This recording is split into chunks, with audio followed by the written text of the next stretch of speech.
What's up, humans, and welcome to a new Psicoactivo. Happy what is it? Monday? Happy Monday, everybody.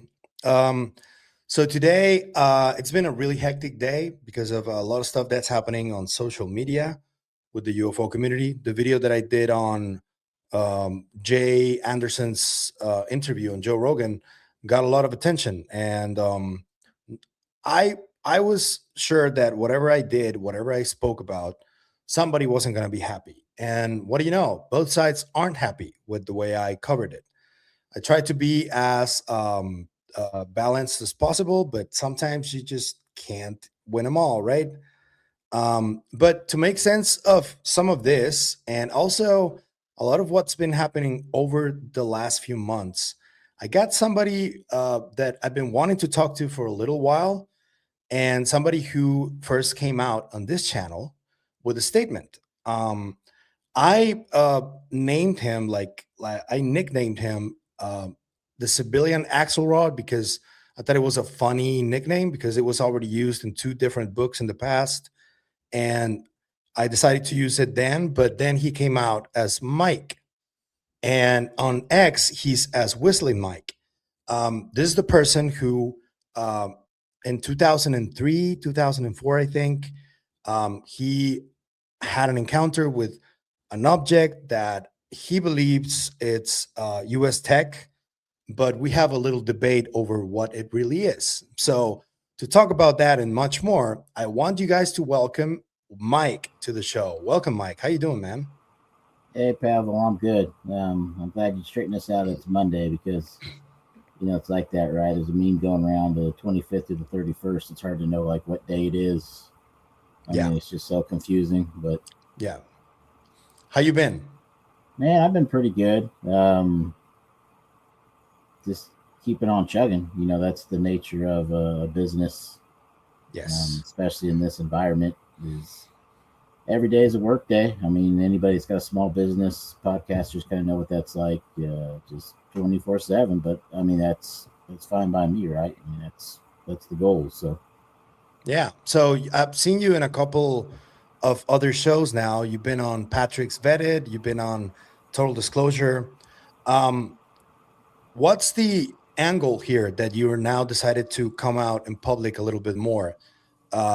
What are you trying to accomplish with this? And what do you think the landscape is right now when it comes to the disclosure movement and the whole politics aspect of it?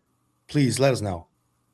well, you know what really struck me as not a surprise but odd is when I made my announcement. And keep in mind, I did release different receipts. There's that Medium article, and then I did an AMA on Reddit, and they kind of actually put a bunch of stuff together with some of my receipts to show you these various different things. And with that sort of proof, the announcement was that essentially the technology that everybody's been talking about is ours. And in this space, it was like, oh, that's it. Like, oh, we knew that. Some crazy guy 20 years ago who was selling a book for so much money told us that. And it's like, yeah, but you got to understand, like, I've actually brought in proof, data, verified things. And so, the announcement didn't really ring within the UFO community as it did everywhere else. Keep in mind when I'm dealing with things like death threats, financial offers, the rest of the world views it much more seriously. And so when that happened, I was kind of like, you know what? I mean, what else could you announce for these folks? And it didn't seem to make a lot of point. And then I started to get a lot of outreach from what I'll refer to as whistleblowers who had what was needed, things like actual data that you could submit, not just a story. And they were interested in speaking to me about the process. A couple of them I did send on. Uh, One gentleman I sent to, the last gentleman went and spoke to Representative Burlison. And then the FBI UAP, UFO Working Group, as well. And so that kind of been almost overwhelming. I didn't realize how many folks had good, solid evidence that you could put in front of a professional. a doctorate of whether it be physics or whatever the discipline would be. And so that kind of started to pull me back in because there really wasn't a point man for these guys. And I can relate because, again, remember I was asked to go into SSCI. I was asked to go to Aero. I did reach out to the UAP caucus when that all went down poorly, and I just got no answers back. And so eventually I ended up going through with Burlison speaking to him. But that is a major problem right now. I understand why. There's so many phone calls and emails coming in of people saying, I've got this story. I saw something. I get through to them. So I kind of started to come back, not so much on the Twitter. I mean, Twitter's just kind of some relaxation time, this and that. Sticking around a little bit because that seems to be where people want to reach me at. And that's kind of a role I didn't take on. I've been asked to do like a lot of podcasts with them, where I moderate a podcast, and I haven't really, went down that role. But as I've made no secret of, I have a difference of opinion of how the hearings and investigations should go on. And so there's so many people counting on me, and I've met a couple others that are out in the public. I do a lot with Gene Sticko and a couple other people that just started pushing back on some of the narrative, not so much the narrative that it's wrong, but the narrative of, unless you've been through this, and I'm talking SFCI, Aero, FBI, IG of NIA, NCI, unless you've been through all this, you can't really plan the movement. And, when I did a cast yesterday, that's one of the things I try to bring up to people is you're told that SSCI, that even if you leave, coordinates, date, times, addresses, they won't go and to the door or the business. You have to go to Aero. And you have to tell that at Aero, and then Aero goes and looks, and then SSCI calls Aero in to give them a report.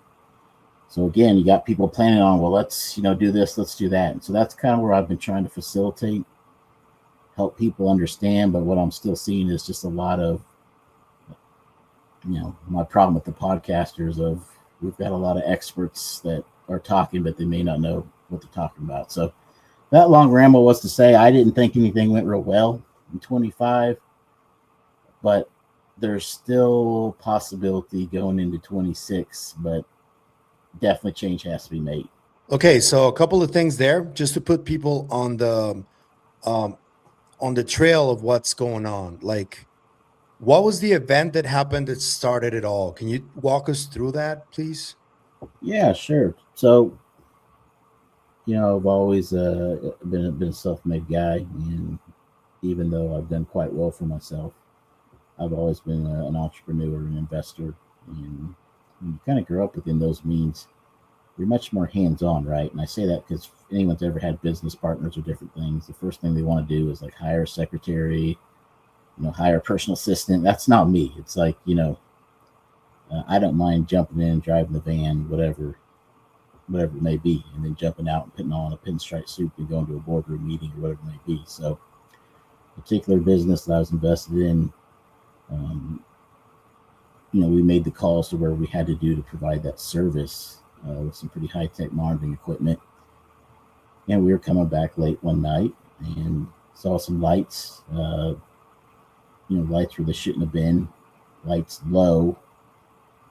And, I never thought to myself, UFO or something. It was just, what are those lights doing, right? So, with my knowledge and kind of thinking it through, I kind of thought, it could be an airplane, but I'm not really picking up the movement, right? Particular type of airplane, it probably would have been for that size and those lights. You're talking about coming in and landing still over 100 miles an hour. So you're going to be making some ground as you go. And just wasn't seeing it. I considered it being a helicopter. I rolled the window down. I'm watching the clock. I'm not hearing what I need to hear, but it's the only thing that really would make sense. There's just, you can't just have lights above the grass, 50 foot and staying there that big. So kind of started working our way down there. I mean, it wasn't actually this like guns a-blazing sort of scenario. It was a very, methodical. Let's slowly creep that way. We're talking back and forth. Are you seeing it move? I mean, like it was a slow process. So we did kind of figure out that it was tracking away from us, but not at a rate where it had left by the time we got there. We were still moving slow, mind you. So as you get up to it, you can tell it's craft, and that's what the lights are. There's no at 50 foot up, nothing under it's moving. There's a little tree under it. The leaves aren't moving. Grass isn't moving. So then the question becomes, what is this? And I didn't immediately say to myself, oh, this is U.S. Tech. I mean, it was really like, what in the hell is going on here, right? I mean, it doesn't make sense. So I was kind of thinking like, well, whatever this is, there's got to be some sort of response team. Either our people who didn't know what it was, or whoever it was, knew there was an issue. So we still sat kind of looking at it, talking back and forth, making observations on it. I did turn and so we were pointing at it, put the brights on it. Didn't really light up, seemed to be absorbing the light to a certain point. Not what you would think when you turn your bright headlights on. It's normally what would be nice and bright. So there was no response team. So it was kind of one of the things where it was like, let's get out. I mean, this is going to sound weird, but it felt safe. I know that sounds like a weird thing to say, but it wasn't like there was electricity and smoke coming off of it like it's going to blow or something, And it was nice and quiet, kind of humming. So we ended up getting out, and I do have to be a little careful what I say, but you got one shot, you got the equipment in the van. It's not like your Farmer Bob out in the field, which is the normal story, right? You got a shot, go ahead and take it. So I got to be kind of careful what I go into, but that's what we did. So that was the first case. As I've said, you're kind of looking at it and thinking like, okay, we've got everything we possibly get. You're going on like 10 minutes here, being outside with it. Can you tell us what size it was though, and the shape as well, just for the people? About a 40-foot wingspan. So you could say fighter jet, but it'd be a small fighter jet size. But that's kind of what you'd be looking at. And shape? If you look at the F-117, which I'm only going to say this because Tim Phillips has mentioned this, the underneath matches up quite a bit. It's not a perfect triangle. You kind of have a triangle that comes in and then another smaller triangle in the middle that goes outward. Okay. And the equipment you had on you was for recording? Yeah, we had quite a bit on us. So just when I say I got to be careful what I say, because I want to make this understandable to people, because I keep hearing this in this whole space of UFO Twitter. I get calls as well as text messages because they have my number now. It will be the FBI or somebody, and they will reference the exact tweet they want to talk about or interview I did. So, I haven't committed any crimes, right? And I haven't robbed anybody, done anything like this. But you always have to be worried about what you say, because maybe a small slap on the hand can turn into something much larger if needed for leverage. And I've been through that with Arrow, right? So it does actually happen. You got to be careful here. So it would be things to pick up, readings to do with power quality. When you think of a thermal camo, that's actually radiation. It's not heat. So a lot of just high dollar, high tech equipment. Okay.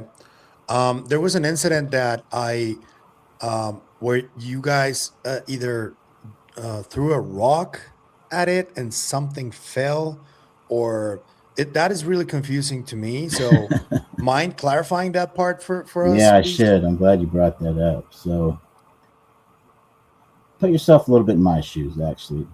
So you're looking at this thing. Nothing's moving under it. It's got a bit of a hum, a little bit of a buzz. If you get on YouTube and you look up like arcing and corona, It's kind of like that. If you don't have an electrical background, this won't mean anything, but there's a thing called a dry transformer, which is usually green. And it'll be somewhere inside the building a lot of times in your bigger buildings, and they'll have a little like yellow blockade around it. But you can never get around when it's quiet. It's got kind of like a hum. And that's kind of what the sound is like. So there's the same thing. You got no means of propulsion, right? If it was a helicopter, you would be blinded. The wash would have knocked you over. You're talking about leaves on a tree not moving. So there is the question of what is it? What is it made of? Almost of, is it there? Not in the sense of, am I seeing things, but what sort of technology is this, right? So if you threw something at it, first and foremost, what would be the sound that you would hear? Would it be a metal clank, right? Yeah, probably. Would it absorb it? Would it be more like, carbon fiber? Would a shield go up and it never get to it? Would it go through it? I mean, these are questions that are actually more of an engineering question, even though when you hear like, oh, you threw a rock at it, it sounds like, a caveman or something, with a pterodactyl above him. But there's some questions that could have been answered by that. So that's what the decision was made from. And it's there, So you threw something at it, you hit it, and something fell, and you picked that up. Is that right? It is. However, it's not necessarily like I throw a rock at you and I hit that cabinet behind you and sitting off the cabinet, or the cabinet falls over. It's not so much that it was exactly related. Like it was such a poor quality make that I threw it and the part that I hit fell off instantaneously. It's just part of the series of events, which we believe had more to do with a failure of the craft and its ability to do what it needed to do to take off and fly, not the rock, the piece falling off. Okay, so it must have been really, really close for you to actually hit it. Can you talk about the piece that fell off? The consistency, was it a panel? What did you use it for? If you can talk a little bit about that. Yeah, a little bit about it. So just so I'm clear on this, every part of that is on file at SCI and Arrow. So this wasn't things that was withheld from them, but because of the trouble that has brewed from there, I am a little bit cautious. However, the piece that came down was a lot like a smaller piece. It wasn't the length of the 40-foot craft or something. So a panel is a good way to describe it. Okay. And subsequently, because you took images or video, I don't know what you did back then, that is what remains classified after you went into the SCIF, correct? We brought in a lot, because keep in mind, you're talking about over 2 decades. So yeah. And Burlison has mentioned on I want to say it was Tim Pool, maybe. I'll have to think that Timcast that I was speaking to him without using my name, and that I told him there was 3 different models: a 1st gen, a 2nd gen, and then a 3rd gen. Which of course essentially is the same clip that Joe Rogan played, and then referred to me as the bitch because he wanted me to show him. But point being, so we try to show him the whole history. So when you do that, there's multiple photos, there's multiple videos.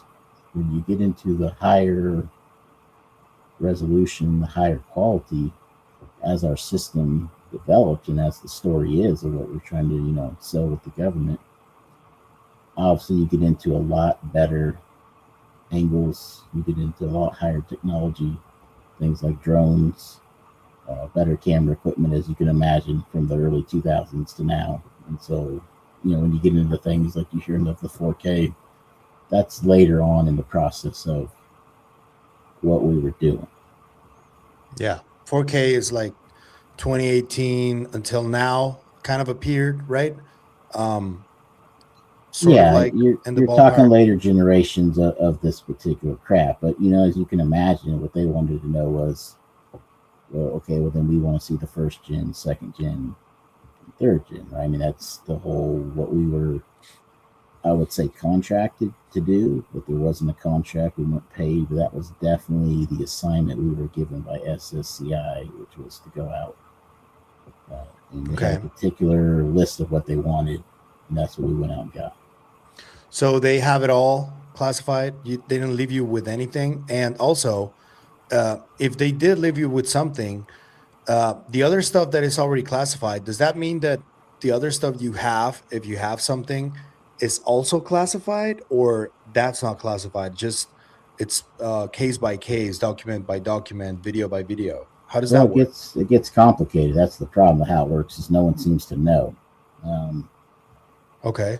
when we went into the SCIF, this is, keep in mind, we went in. I've been talking to for quite a while in 23. I finally went to the SCIF in May of 23, Yeah. and then the last time I was in the SCIF was January of this year, 25. Um, and then we were talking before and after that quite a bit. So, this was a long process, and so through this whole process going into the SCIF, and I didn't really think about it or occurred to me at the time, but they did mention we were the only people without clearance to ever have been in that SCIF. My father and I and our other teammates that would come in there.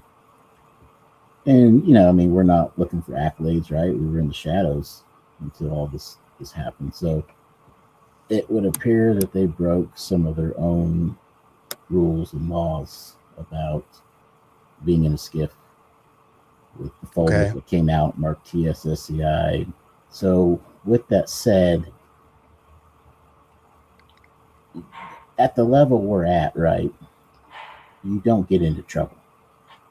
The SSCI is the boss of the intelligence community. They're not going to be investigated by the FBI or something like that. They do what they want to do. People don't like to hear that, but it's just the way things work, right? So, I didn't file like a report on them or think anything about it. I actually understood it because when you're dealing with technology of this level, they just did what they normally do, which is classify it. But we were never asked about this. We were never consulted about it. When we did finally ask their legal, who was in the SCIF with us, how this all works, they basically said, we'll get back to you. We've got to figure out how it all works. And still to this day, we don't have an answer back. Damn. So That's that's the mess that. we're in. Damn. And based on your interactions with SSCI, because you interacted both with senators and with staffers, I keep hearing that staffers have sort of like, I'm not going to say more power, but sort of like the final say over senators in some cases. Is that real? Is that true, do you think? It depends on the committee and it depends on the senator. So does it happen? Yeah. Um, in SSCI, I'm not going to mention his name here because he doesn't, he's living a good life in the private industry, but everything was fine, even with other folks' stories. The other whistleblowers have come out until the gentleman retired and was replaced by new staff. That's literally when everybody's problems started to happen. And the difference was the staff that came in was already SSCI staff, had been in the SCIF with me the whole time, even though they weren't assigned the senator rounds. They weren't fans of this. And not only were they not fans of it, the senators that they worked for also were not fans of it. People have this naive idea that all these senators sat around the SCIF and were like, oh my God, this is here. Let's look at it. They just don't. Big ones were briefed. I know Rubio was briefed. I know both the chair and the co-chair were briefed. I I did some of the briefings, myself for some of these senators as well. It was taken seriously, but these senators rely on their staff, and they rely on their staff because their staff is supposed to be the expert. So, like when I would go in and give them information, that high-level staffer who I was dealing with, the minority, the majority lead of SSCI staffs, they would already know who to call in what department, to verify things, double-check things, and then they get back to the Senate. So it can happen. Yeah, if you run into staff that wants this to end, it'll end. And one of the things I said when Representative Burlison was saying he had one last shot at this, and it was to get the four corners on, is that it'll never happen. And it wasn't a shot at Burlison. I explained it actually on my YouTube. I said, Senator Cotton, I know for a fact, hates everything to do with UAPs. He always has. I've dealt with him personally. He always will. He doesn't want to hear about UFOs, UAPs. He hates the term. And then whatever it was, 2-3 weeks later, it was when Axelrod did that interview with Gillibrand, and she says in there, "Oh, we changed the language." I think it was Senator Cotton didn't like the language. Like, yeah, that's him, and that's why you're in trouble right now with folks trying to work the plan here on, is because Cotton is very important in that position he's at. He's going to shut down anything UAP. Do you think it's because he doesn't like it, or it's because of probably something else, some other agenda that he may have? Because it feels kind of a cop-out that, he doesn't like the term. That's why he's making it very difficult for things to move along. Don't you feel like it? Maybe there could be something else going on?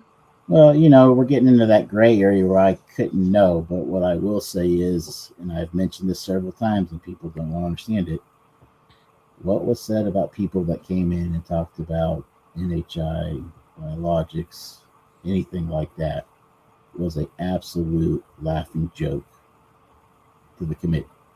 And that includes the senators, even the ones you think are on their side.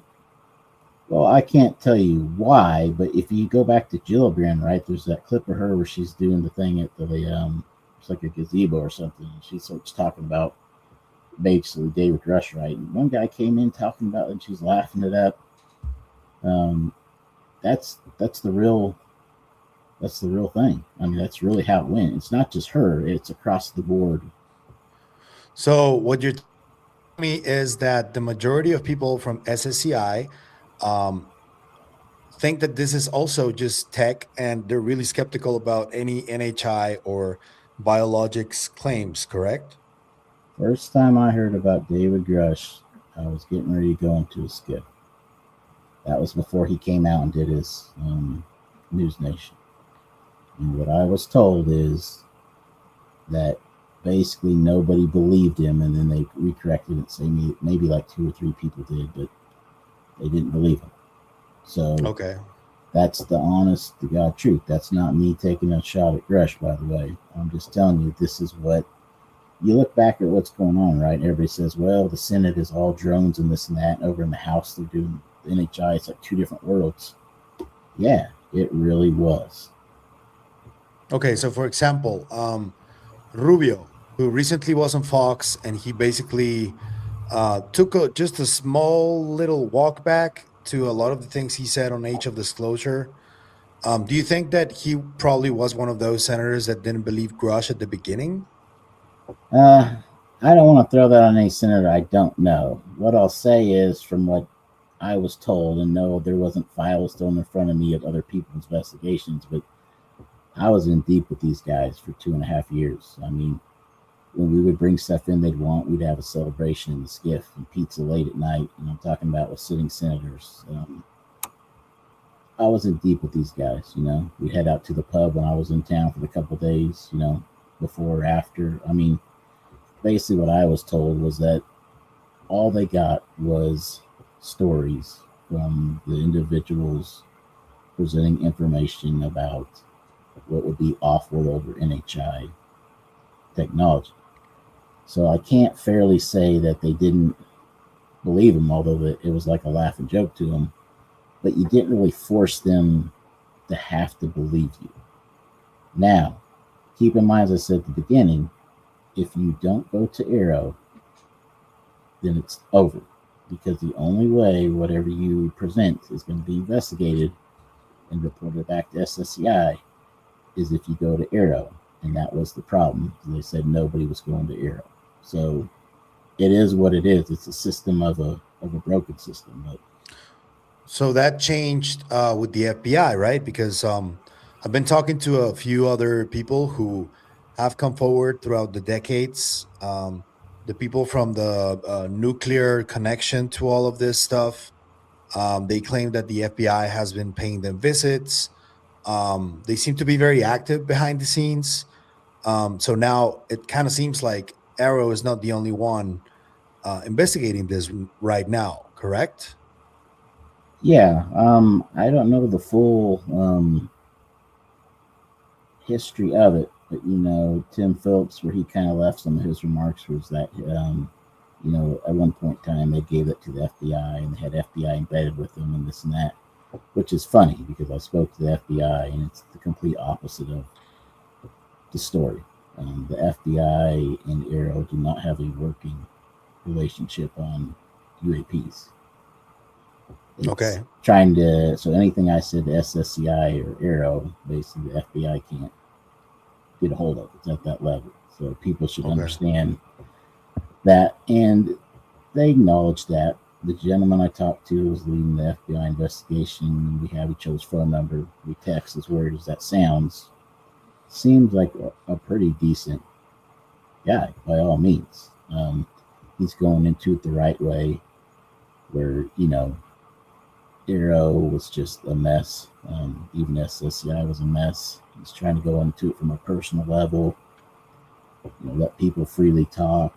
I mean, he seems like a good guy, but I don't want to throw him under the bus, but he's got his work cut out for him. The leader of the SSCI UAP investigation, and both Dr. Kirkpatrick and he actually said it publicly as well. This was the hardest investigation both of them said that they'd ever done in their careers. And you're talking about pretty storied careers, and so I shared that with the FBI gentleman leading this, that you got your work cut out for him. He knows he does, but yeah, I think he's trying to track down everyone Ariel talked to. I think he's trying to track down everyone SCI talked to, because he can't get that information, and then try and now do his own investigation. Okay. I heard something about you giving them some sort of an object so they can run tests on it, and then you got it back. Is there any chance you can talk to us about that a little bit more? And is this object the same one that fell when you hit that thing with the rock, or is it different? Well, so it'll be objects, kind of like there's photos with an S and videos with an S. So it's objects is in plural. Okay. An Easter egg here up, if it's up on the podcast, is my new photo, where of course I'm blacked out. There's an object that's going to be my left hand. If you've ever been into the Heart Senate building, you'll know. If you haven't, it's not a big deal. I'll explain it. You don't get to walk in there with an object like that.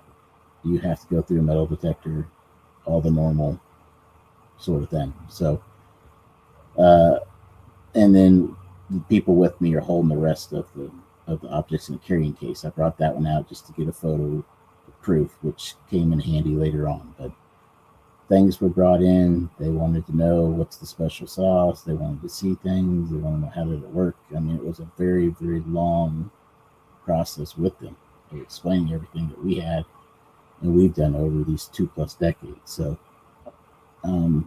we ran into a problem at the end of getting back what we had left with them, that they'd asked for us to leave with them in the SCIF safe. And that's where my relationship a little bit before that started with Ivan Hanel, and that's what he helped me pull back. So everything's back in our possession now. Okay. These objects, what are they? Well, they're the answer to what is the material, what is the coding, what's the secret sauce of how this works and how that works. Okay, so wait, Helping. wait, because you seem to have like a sort of like a tracking system, so you can take photos and videos of these things in the sky, right? That you believe are U.S. tech, but you're talking also about these objects that seem to be the secret sauce for the tracking system or for something else, For the craft energy itself. So yeah, or yeah. So just as a maybe easier way to explain it, there was a craft, although it's most likely U.S. Tech, that went down over by Area 51 here recently. The yeah, gentleman that does the Dreamland covers it.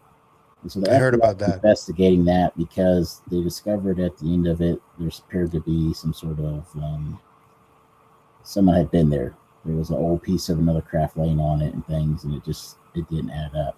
With that said, if you read that article from the War Zone and others, they all have the same thing in there, which is they say U.S. Tech loses parts and pieces all the time, especially newer ones, especially when you're pushing the physical limits of performance. So the tracking is its own system. The parts and pieces have to do with exactly what's in those articles, which is that parts and pieces do indeed come off. Okay, and how does um with the tracking system, is it like sort of like a radar? Is it like something of high altitude, something that's in the sea? Can you speak a little bit about that, just peripherally, not necessarily directly?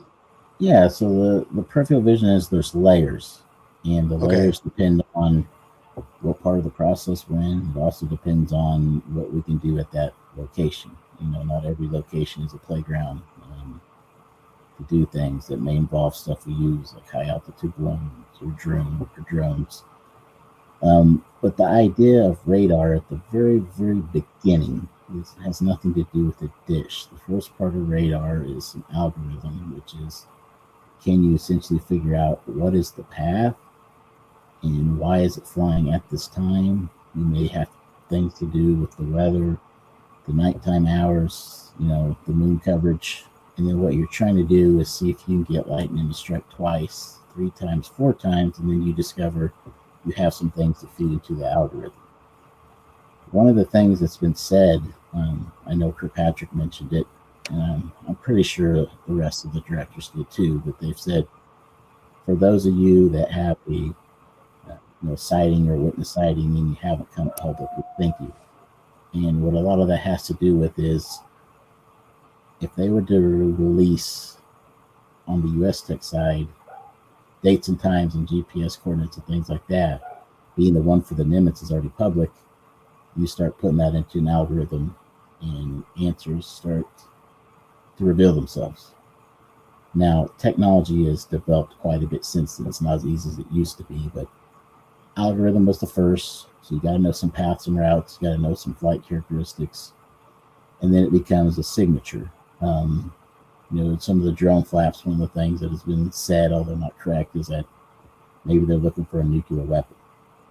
Well, Mm. if you were to look for something like that, or even just material, you could fly a drone, or there's actual planes they have made for it. But in all of the world that we have, you could still pick it up because you know exactly what the signature is that you're looking for. That's what your sensor's tuned to. It's the I exact same see. thing with this. That's interesting. Okay. Thank you for the breakdown on that because I was really confused on how the tracking system worked a little bit. And I really wanted to talk to you about this. About those objects, though, is it fair to say that they are some sort of a mineral or something like that? Well, you go into what is it made of? Because again, keep in mind this is not just this is 2.5 years basically. So we've gone through everything for them. And part of that is you get into things like what is it made of? I don't think it's any big surprise. It's going to be what's known as a rare earth mineral or element because you want to immediately know where else is that located. Can China dig that up in their homeland? Can Russia dig that up? Can North Korea dig that up? How much of it do we have? Right. That's the special sauce. So that's kind of where it got to, not just what is this? Let's look at it. Ooh, all. It's have you had it tested? What's in it? That's the process of breaking things down to that level. Interesting. You say dig it up, so it must be something that is probably in a mine or something. Interesting. I'm going to tell you now where I disagree with you, because I don't know if you've explored this before, but um, there's just a lot of different accounts throughout history of people who claim to have interactions with something, right? And since the 60s, at least, there's been accounts of people who claim to have been abducted. Many of them do have implants that have been taken out of them. Um, some of them haven't been taken out. They're still walking around with them. How do you explain that? If you think that um, this tech is just human made, how do you explain all of those accounts? What do you think that is? Have you ever thought about it? This came up a little bit last night, and one of the points I made was we keep skipping around. And so one of the points that was made is folks are waiting for, a craft to land on the White House lawn and an alien being or NHI, whatever you were calling it, to walk out. And I was saying to him, well, that would be the only way it could happen, because the other silo that we talk about almost as much is that this is reverse engineered, right? And if it's any part of the defense industry or weapon system, it will never be released, not just by SSCI, but the UAP caucus. Burlison did say when he asked to get the same permission to go where Tim Phillips went in Nevada test range where he was sent over my stuff, that the letter did say that if it was U.S. tech, they would protect that. So we have to figure out which silo are we chasing. We get so much into the reproduction vehicles and this and that. My thoughts have always been, I can do what I can do at a very high level, very successful at it, and I appear to be the only one that can do it. And so that's where my focus has been. There's no way I'll ever get to crack open the files that people are trying to search for to find out where this came from. So if it's alien reproduction, it's not worth my time. I'm not saying it's not an interesting thing to know, but when you can do something that no one else can at this level, what's the point of me trying to go back and figure out? Yeah, and you're also not saying that it's not necessarily not true. You're saying that it's not within your interest, but you're leaving the door open for it to possibly be true. I'll leave the door open for everything, but, and I don't think it's a secret, and this is where me and you disagree, but this is why me and you can talk, is because some people should take note of this. You can have different views, right? And be respectful. Yeah. My view is still going into material science and engineering and the things that happen. No one talks about the Nobel Prizes that have been won for that exact phrase and category, is that it's still human-made tech, because I'm not a believer in Roswell. And unfortunately, a lot of the things that are referenced are so far back that by default, other than the story, we're just not going to be able to investigate that. So it's not that the possibility is not there. It's that I've not seen anything for it. And to be quite honest, I think, especially this is even the last couple of years, it's the opposite. There is a whole lot of nonsense with the stories going around. So is it safe to say, because I don't know if you know who Dr. Hal Puthoff is? I do know the name. I think everybody knows the name. I might not get the exact, So there was an interview where he mentioned to Eric Weinstein, who's very well known. He's a mathematician, where Jesse Michaels sat them down and they started talking about how some aspects of physics may have been classified back in the day. And Hal Puthoff said, materials physics. You have to ask yourself, what Pandora's box would a new physical insight potentially open? The role of aerospace companies as holders of potentially basic scientific knowledge not shared with the academic world. Is it possible? It seems very wrong to me. Maybe wrong, but it's true. It is true. You believe it's true. Yeah, I know it's true. You know that there's physics knowledge held by aerospace companies that is not There known. certainly is materials knowledge, Materials, well, okay, material which science. involves topological physics or whatever. Okay. But fundamental physics as opposed to, condensed matter or... Right. Certainly aerospace corporations have knowledge in the UAP area that specifically are sequestered against FOIA Oh, because of proprietary I appreciate that. labels, which the whole thing was set up to be that way on purpose. right. But the idea that there would be fundamental physics knowledge that would be housed in an aerospace company and not shared with the physics community, there is no evidence of that. No evidence for it, not that I know of.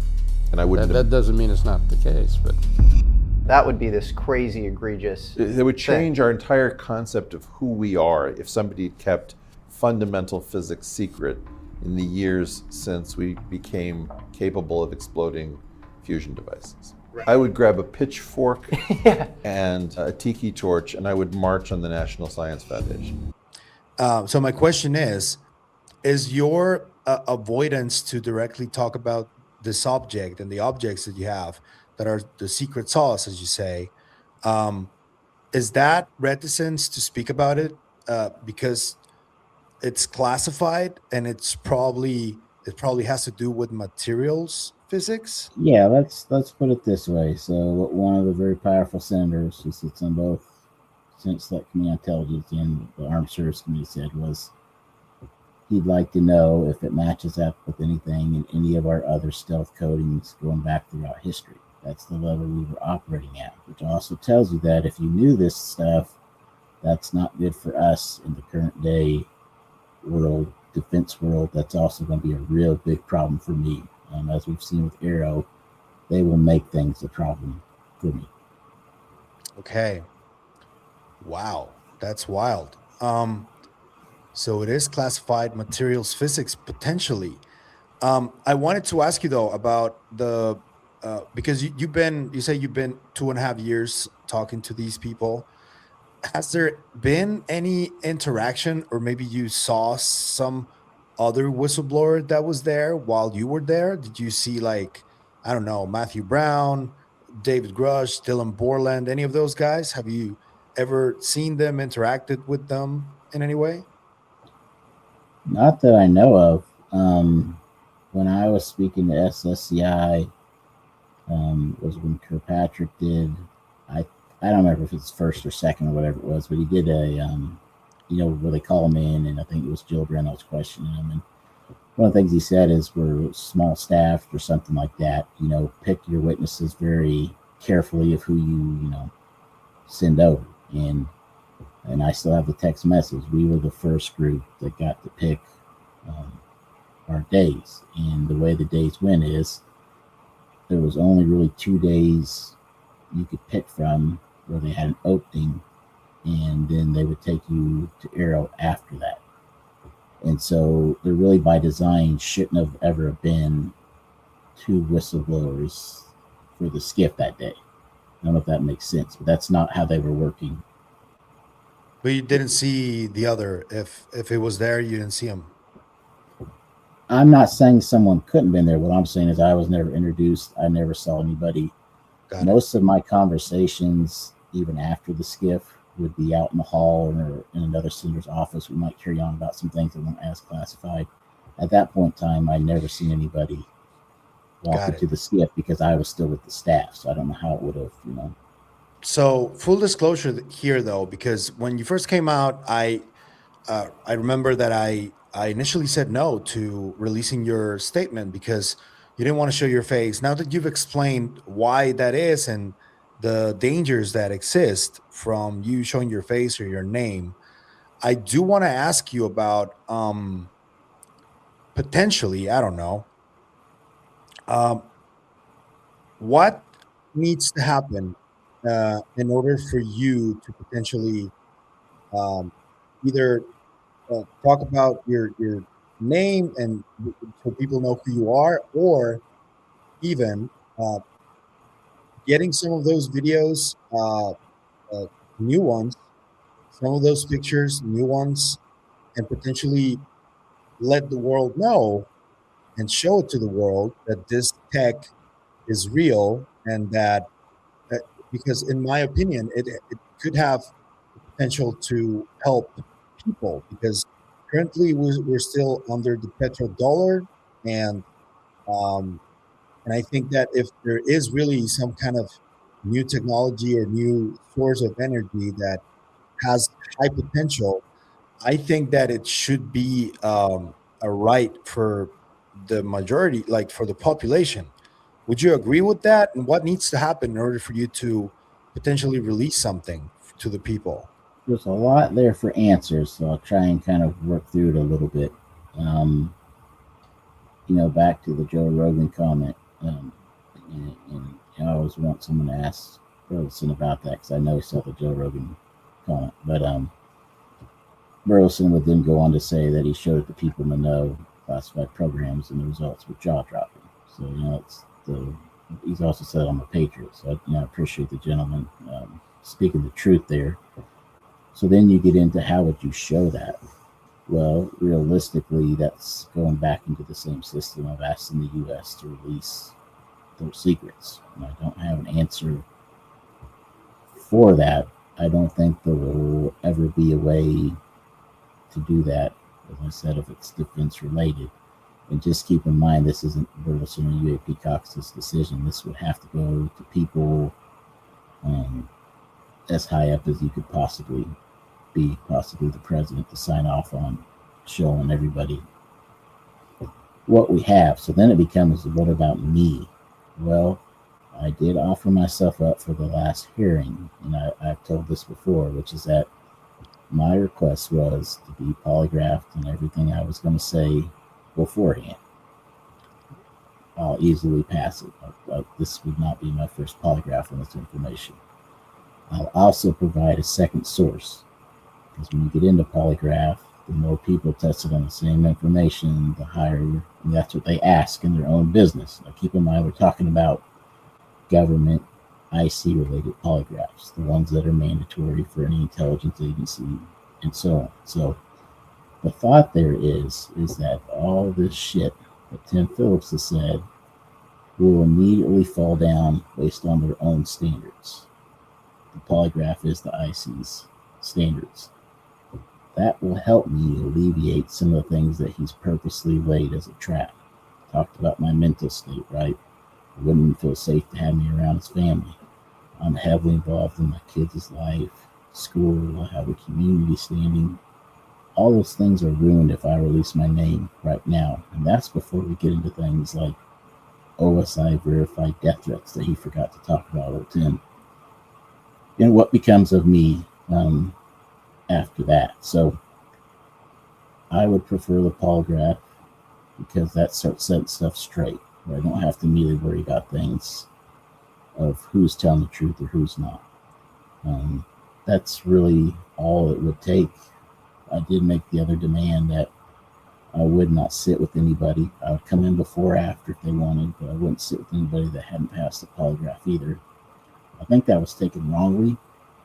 But now that you look at some of the whistleblowers and what they're going through, I think it would have helped them out.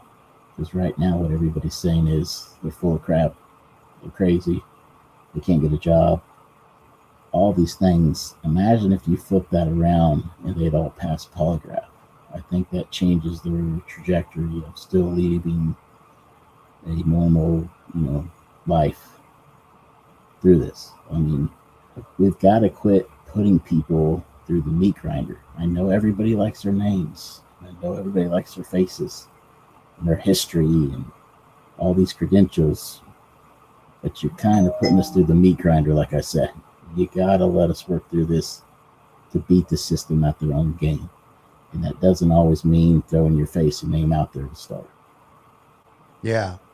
And what I was going to say, though, is that when I initially said no, what convinced me that your story was true was exactly Burlison coming out in a Twitter space and confirming that you were actually who you said you were. He said that they showed some of your material, some of your videos to people who were trained to know what they were looking at, and that they were surprised that you got those images. But they also thought that it was probably classified technology, right? Yeah, that's exactly what it is. Without going too far down the trail here, but I've mentioned it previously, the story that Tim Phillips has told does line up with what I was going through. We didn't know exactly who was on the other side, but we had known that some of our information went to the DOD. It was never set as Aero. And we knew that the only thing they'd sent the DOD was one particular photo.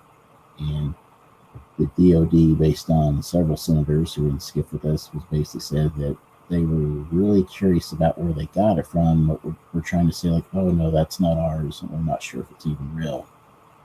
SSCI had the original device, but the metadata was still on, so they knew it was real.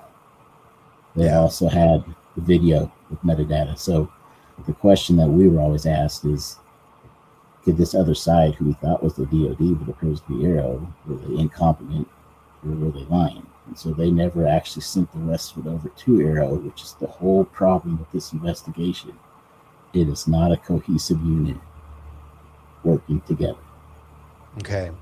So just to be clear, you can't physically produce new videos or new photos and release them to the public. I mean, you can do it, but you can't release them to the public because of these constraints, because it remains classified stuff and you can get in trouble, correct? When you don't get an answer back from the highest folks that there is over the highest technology that there is, it's not because they're busy. It's usually because they don't want to tell you the answer, or they want for you to do something and then find something to charge you for.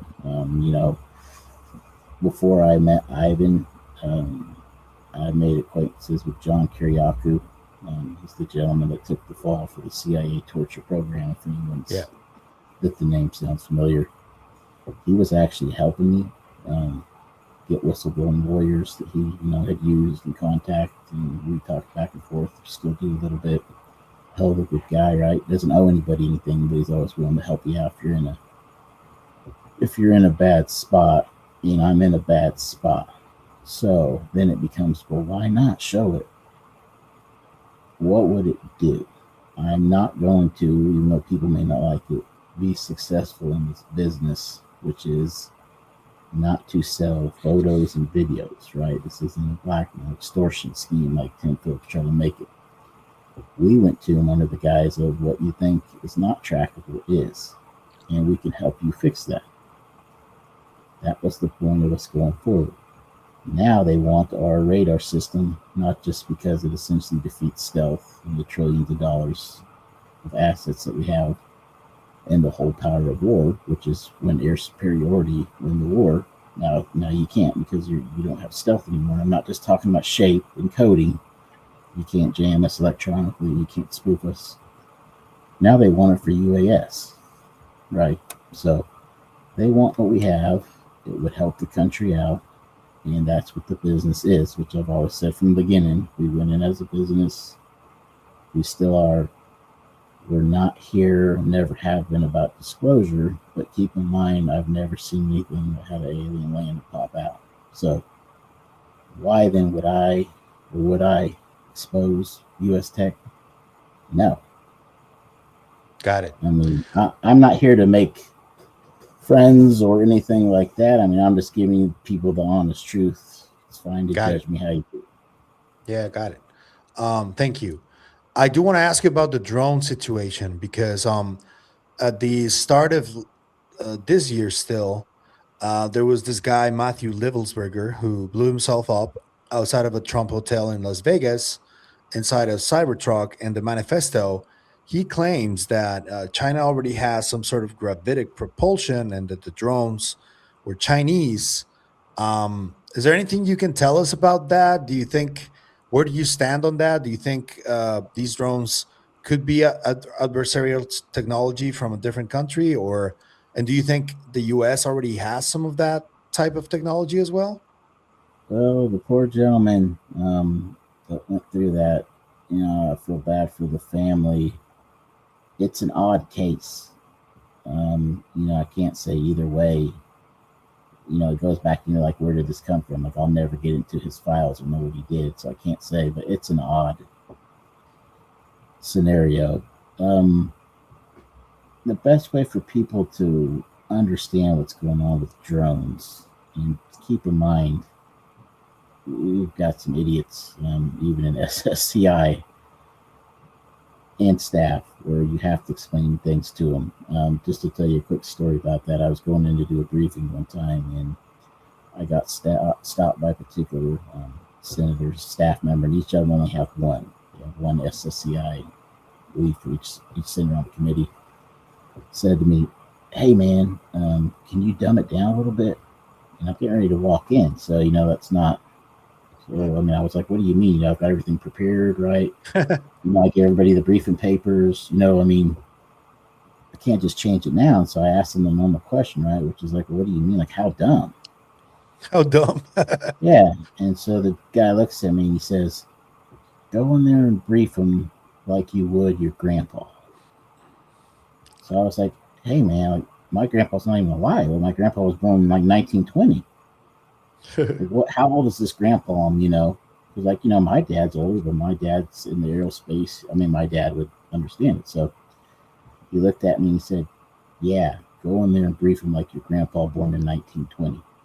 That's the level of they wanted man. the briefing Oh, in. man. So not That's all not of them, good. but I'm just telling you, don't think that the people making the decisions of the world's intelligence in the United States are well informed. And that includes on UAP. And if they don't want to hear it, they just don't want to hear it. But as far as the drones go, the way that has always worked is a system of a little bit'll do you. So do I think there's been drones at all these locations? Yeah. Do I think it's been the whole time? No. But as soon as you start to panic, that's the way the system works. And they've shown what they needed to show, just like at Langley. You won't see us come in. You won't see us come out. You won't be able to bring us down.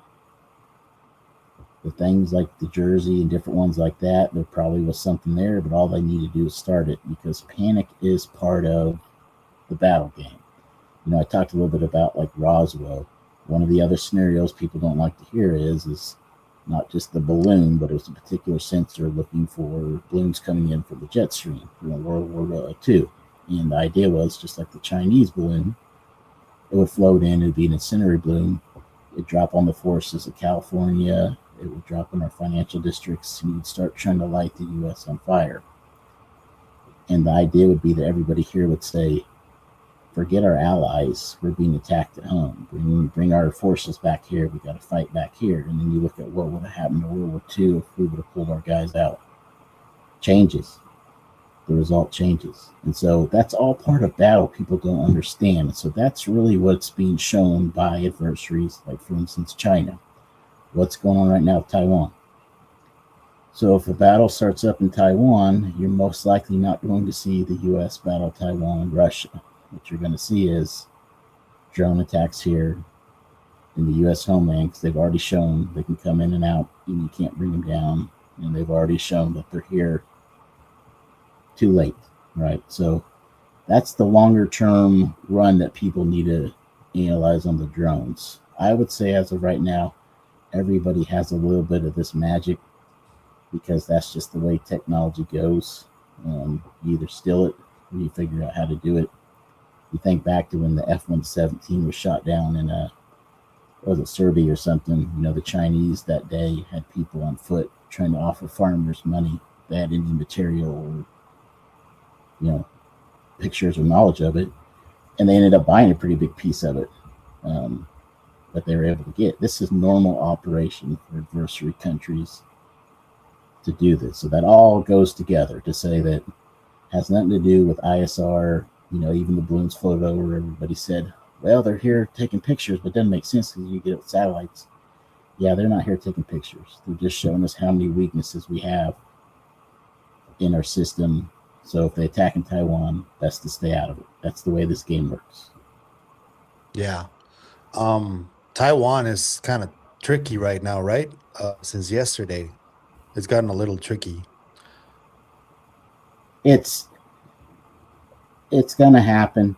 I can't tell you when, but they will be a lot like Russia and Ukraine, except for they've learned and seen what does and what doesn't work. And it will be a much quicker system to take over. Is what the drones hear, whether people want to hear it or not. That's what that's about.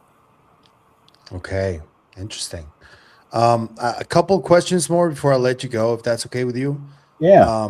One is that Burlison has been like a little under fire lately. I think it's very unfair of people to be attacking him like that because he's just as curious as the next person, I think.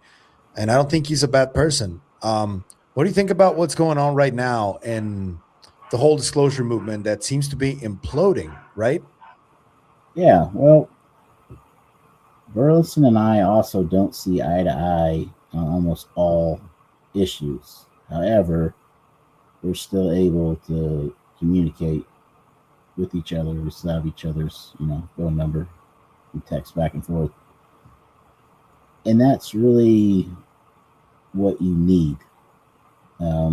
I wish people that I've sent to him, I wish it was easier to get through to him, but everybody's busy. So with that said, you can't really come under the idea that the only thing Representative Burlison has to do is just UAP related ideas, information, and job. He's got a lot more than that. So, and this isn't a knock to him, but this is like all politicians. You're usually picking either the best or the best of the worst. So you put Burlison in there and you say you're having a guy that's willing to give this an honest look, even though, I disagree a lot with his ideas and thoughts. And, again, with a respectful sort of thing. But that's the best you've got. And that's not me saying he's not good. I'm just saying if Burlison's gone, who's the replacement? Nobody thinks about that in all of life. People think like, well, if we take this guy down, right, who's next? And, I think you've got to let the people you have in right now ride it out because the Senate is not your friend. It's over there. Cotton's now the chair. Will be for as long as we have a Republican president. That's not me saying we should or shouldn't. I'm just saying that's how the way the system works is, the majority has in the Senate the chair. So all you've got is Congress. And they've said themselves they don't have any real power. So I don't have any problem with Burlison. However, he himself will probably admit they're kind of stuck.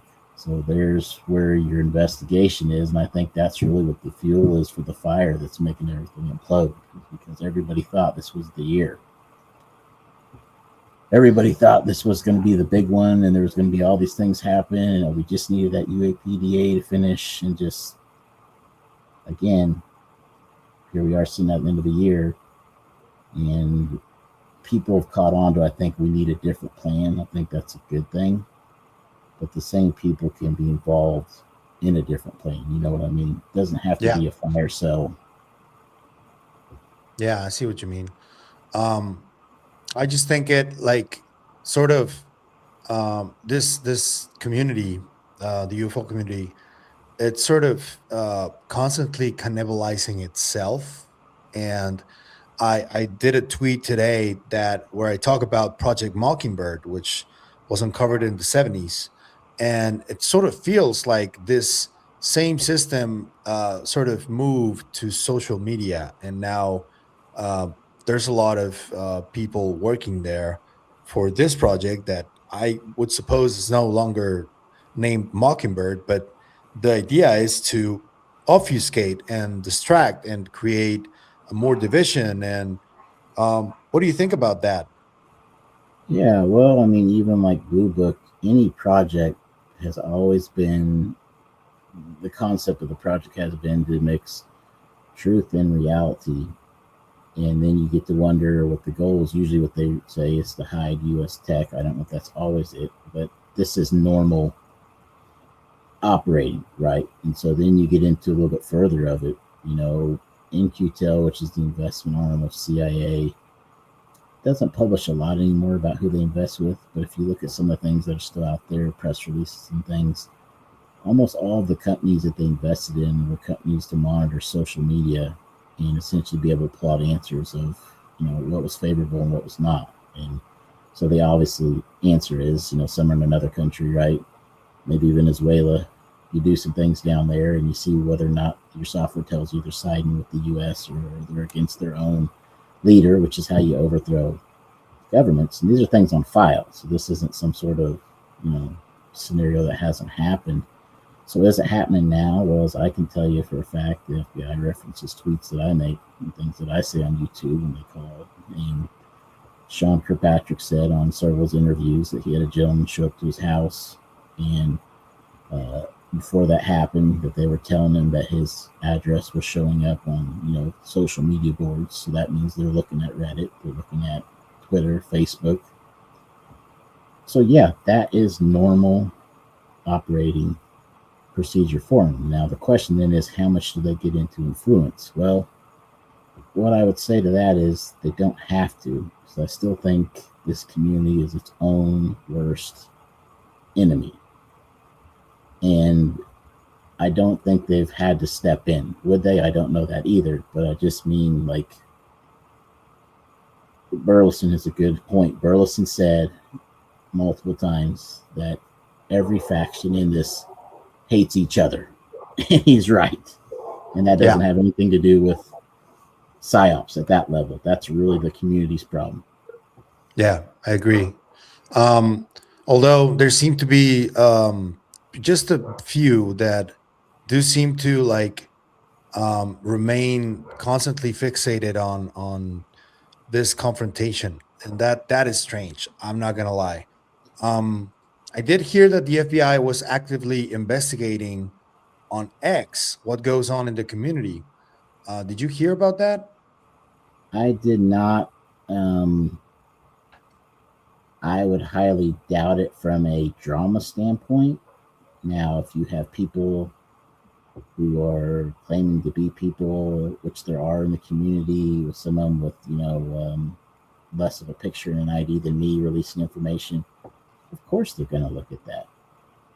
You know, there was a gentleman in one of the, I can't remember exactly what podcast or chat, you know, because I'm always joining, and if someone's talking about psionics or whatever, I'll usually sit there and listen respectfully. Doesn't mean I, you know, agree to it. But anyway, one of the gentlemen was telling me that something about the SSCI SCIF, and he's the one that designed it. He's the one that signed off on the paper, and I think he was confused between electronic files and hard files of, you know, photos and raw material. But all I could think to myself is, like, you're probably going to get a call, or the FBI is going to want to know who you are. That's not stuff you come into a chat room and say. But that's different than investigating the drama of people going back. Well, it's not necessarily drama. It's like more like criminal activity, I would say.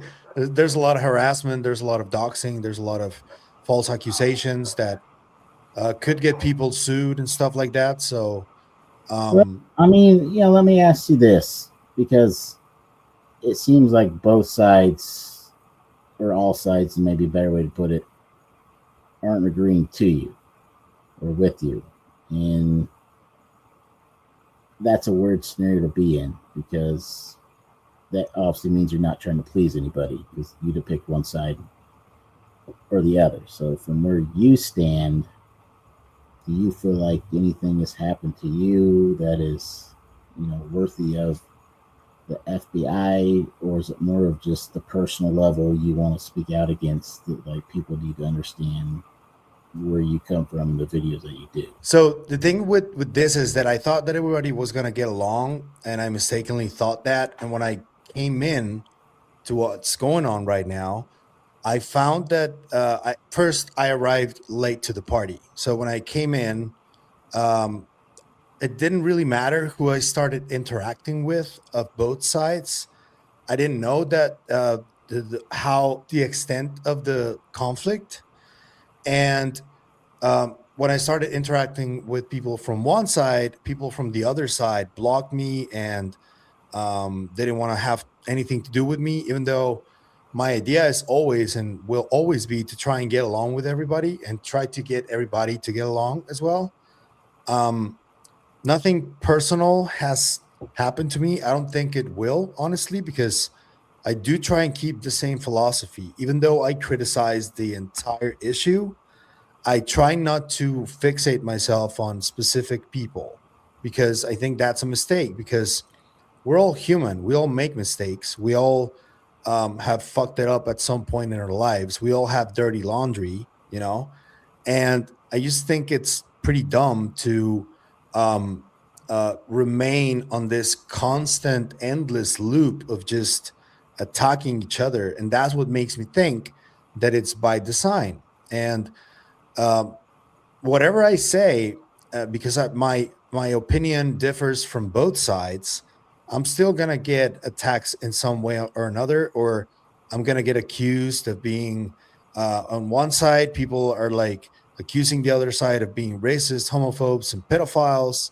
and on the other side, um, people are getting doxxed, harassed, and attacked constantly. So you really can't win when it comes to something like this. But I realized that the problem was at a fever pitch kind of point when that Rogan interview came out. And I just decided to just do a video as balanced as possible to explain the situation, because it reached mainstream levels. And this is a news channel as well, not just an interview channel. So I had to report on it. And I kind of knew that no side was going to be happy with the way I reported on it, but I had to do it. Do I regret doing it? A little bit, to be honest with you, because I just don't like conflict. I don't like attention like that either. But I still think that somebody needs to give in. And in my opinion, the person that should come forward and speak publicly about this and try and stop whatever is happening is Lou Elizondo. That's my opinion. If he doesn't, this is just going to continue, and things are going to end up with somebody either in jail or worse. That's just my opinion. I don't know what you think.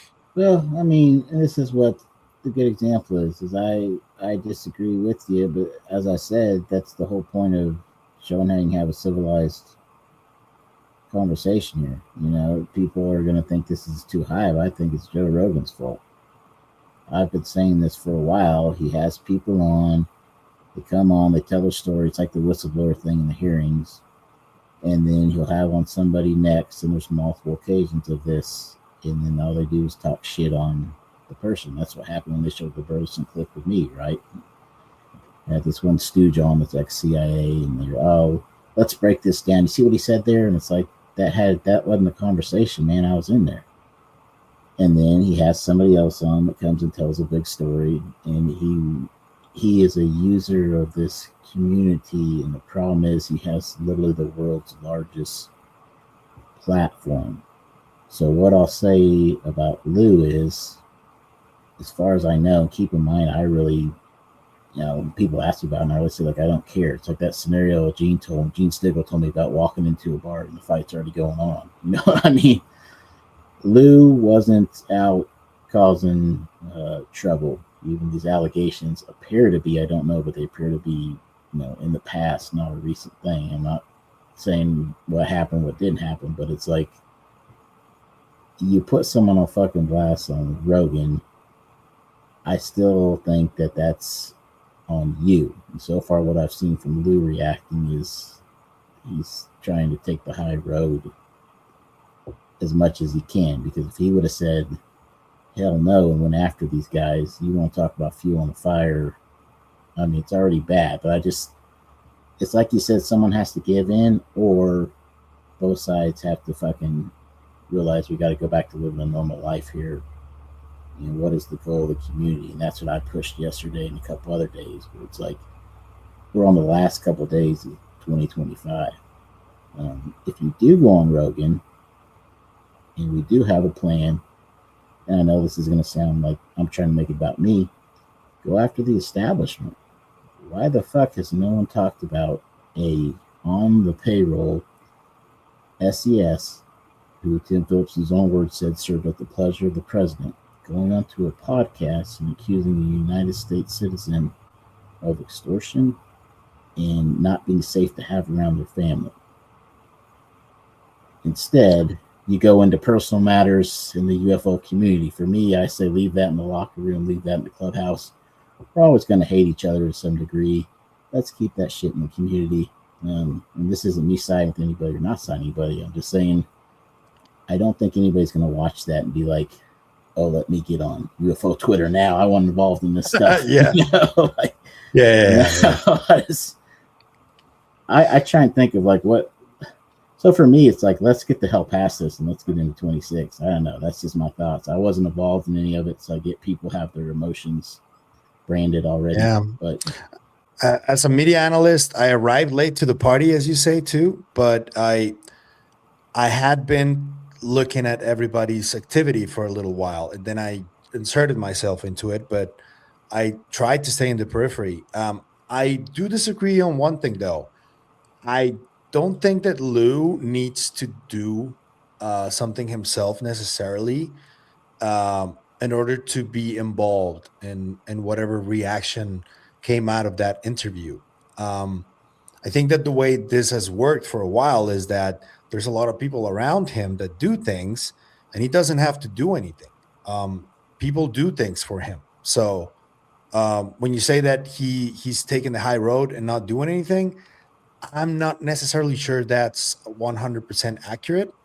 And that's, I'll just leave it at that. no, I think that's a good way to leave it, because I mean, if I haven't said it, let me repeat it again. I'm not knowledgeable about everybody's, ins and outs. One of the first spaces I did, people were like, "Oh, look at who this guy follows," and I was like, "I don't even know who I follow." It was like, if you followed me, I followed you back for like the first, so many people I could keep up to. I haven't done background checks on anybody, so I don't know what's going on. But for me, again, reality says not what's right.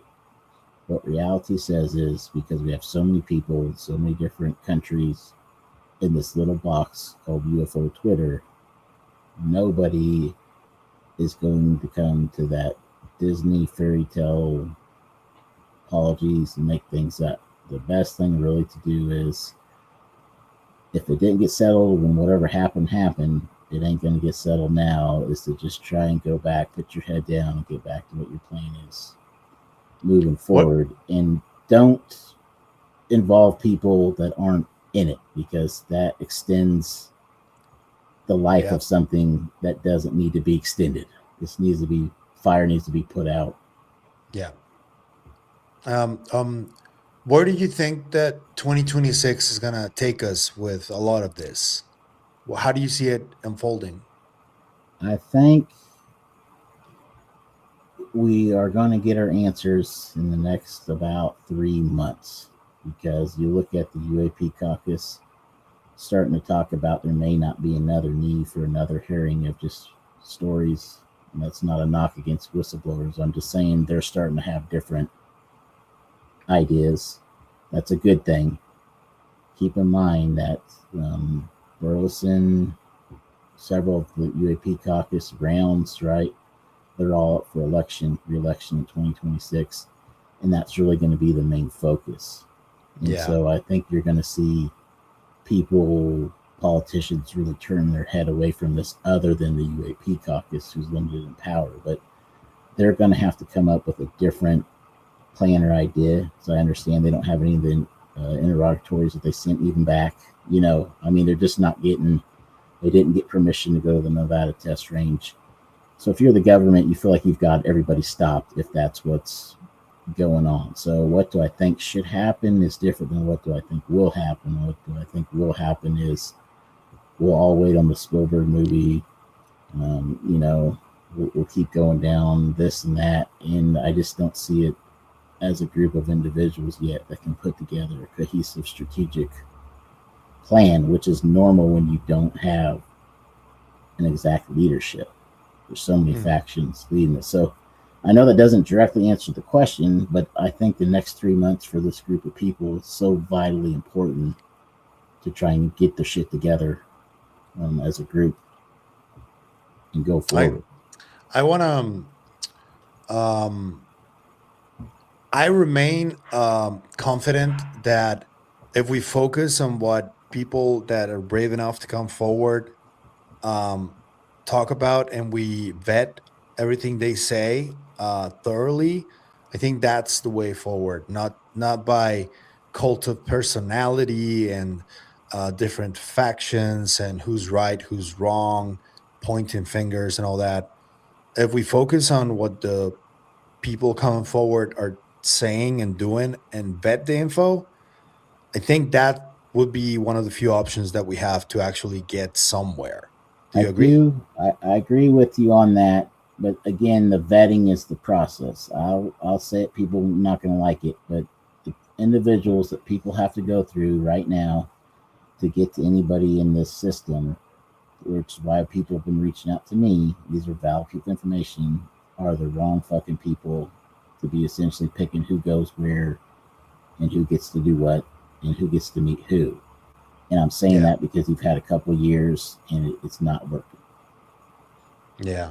But listen, man, you know a lot of people, so I want to hear what you think is in the works. And you may not want to tell all your, tidbits that you got, but you've got to have some idea of what's cooking, on the stove here. I do a little bit. There's a number of people that claim to have been working on these programs that are just waiting in the wind while for the opportunity to strike, so to speak. I don't know when they're going to do it. I don't even know if they're going to do it next year, but I do know that there are at least 2 people that I know of that are not public that they've already been thoroughly vetted and they are exactly who they say they are, and they have really, really wild stories to tell. And according to what I heard, they also have evidence, but I haven't seen any, so I can't. I can't really, it's the same with you. Like what you say, it's just stories until we actually see some evidence.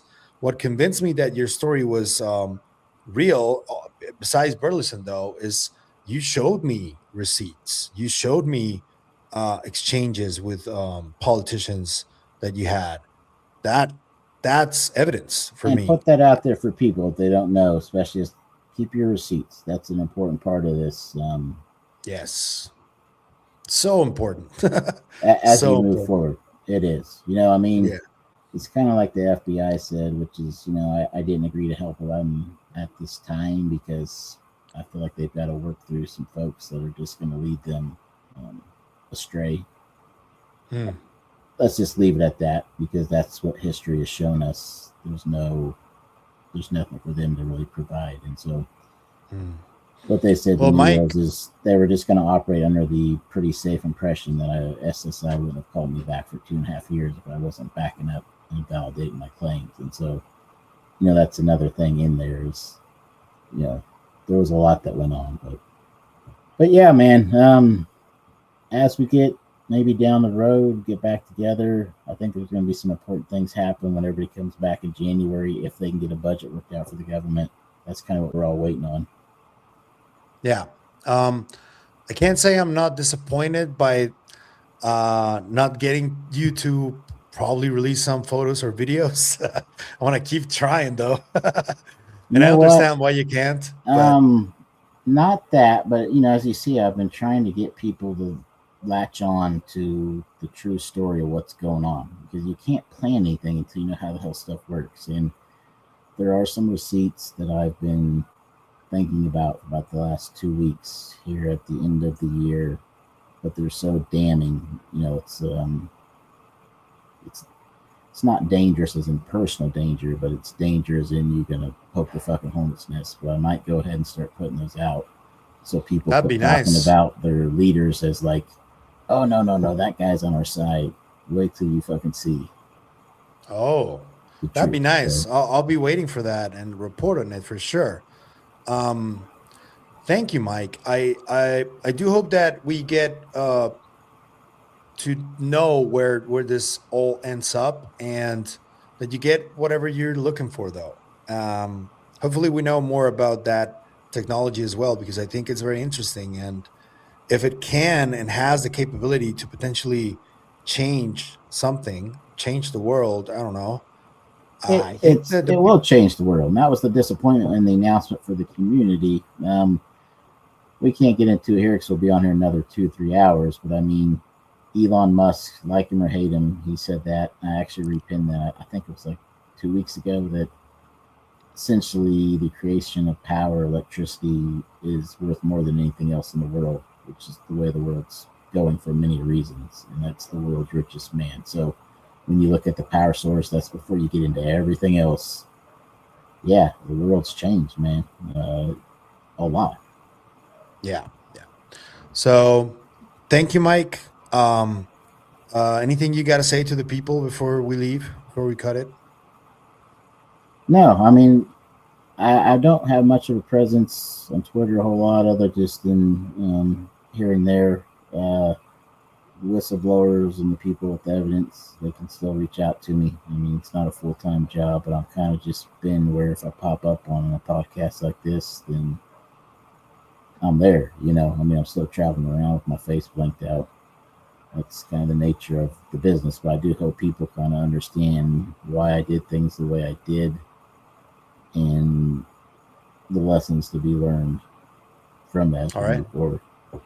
All right, man. Thank you so much. And this is gonna come out today, a little later today, so be on the lookout for it. I'll let you know when it comes out.